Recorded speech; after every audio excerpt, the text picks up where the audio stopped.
Hi guys, நான் இந்த video ஒரு ரூமர் கிளியர் அப் பண்ணுறதுக்காக பண்ணிகிட்ருக்கேன்.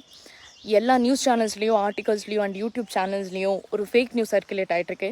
என்னன்னா, நான் ட்ரங்க் அண்ட் ட்ரைவ் பண்ணி ஒரு போலீஸ்மேன் அடிச்சிருக்கேன், அந்த போலீஸ்மேனுக்கு தீவிரமான காயம் பட்டிருக்கேன்னு ஒரு நியூஸ் சர்க்குலேட் ஆகிட்டுருக்கு. First of all, that is not the truth and I don't drink.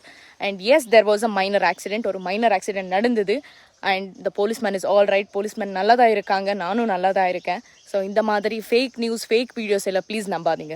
எதிர்நீச்சல் சீரியலில் ஜனனி அப்படிங்கிற கேரக்டர் நடிச்சிட்டு இருக்கிற ஆக்ட்ரஸ் மதுமிதா 3 நாளைக்கு முன்னாடி சோழிங்கநல்லூர் ரோட்டில் காரை அதிவேகமாக ராங் ரூட்டில் ஓட்டிகிட்டு போய் எதிரில் பைக்கில் வந்துட்டு இருந்த ஒரு போலீஸ்கார் மேலே இடித்து அவருக்கு பலத்த காயம் ஏற்பட்டு பக்கத்தில் இருந்த ப்ரைவேட் ஹாஸ்பிட்டலில் சேர்த்துருக்காங்க அப்படின்னும், இதை தொடர்ந்து மதுமிதா மற்றும் அவங்களோட வந்த கேரளாவை சேர்ந்த ஆண் நண்பர் 2 பேர்கிட்டையும் குடிபோதையில் காரை ஓட்டிகிட்டு வந்தாங்களா அப்படின்னு காரை பறிமுதல் பண்ணி விசாரணை நடத்திருக்காங்க.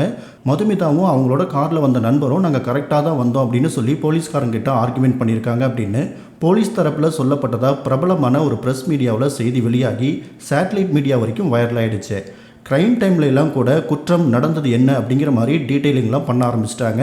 இந்த நிலையில் நேற்று நான் ரொம்ப நல்லா இருக்கேன், செய்திகளில் எல்லாரும் பொய் சொல்கிறாங்க, தப்பான நியூஸ் போடுறாங்க அப்படின்னு நடிகை மதுமிதா போஸ்ட் போட்டிருந்த நிலையில் தற்போது வீடியோ வெளியிட்டு அதெல்லாம் பொய் செய்தி தான், ஆனால் ஒரு சின்ன ஆக்சிடென்ட் நடந்துச்சு தான், அதில் சம்மந்தப்பட்ட போலீஸ்காரரும் நானும் நலமாக தான் இருக்கோம் அப்படின்னு அவங்க சொல்லியிருக்காங்க.